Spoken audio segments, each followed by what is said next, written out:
Aujourd'hui, on répond aux questions sur l'antéversion du bassin. Pour ceux qui ne le savent pas, c'est quand ton bassin pivote vers l'avant et ça fait ressortir les fesses vers l'arrière. Ce qui va causer un creux dans le bas du dos, une courbe du bas du dos qui est accentuée. Il y a vraiment deux cas de figure, mais il y en a surtout un qui est inquiétant et qui nous intéresse en posturologie. Ici, en C, on voit que la courbe de la colonne est accentuée, mais les fesses, le bassin et les épaules sont alignés.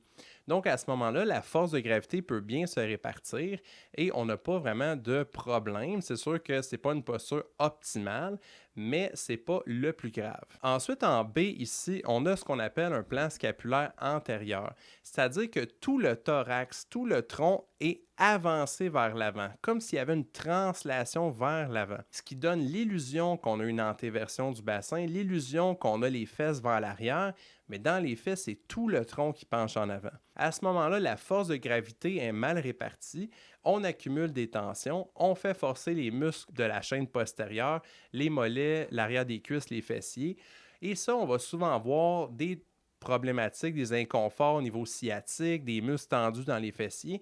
Et à la longue, en vieillissant, on va être obligé de plier les genoux parce que nos muscles sont peu assez forts pour nous tenir.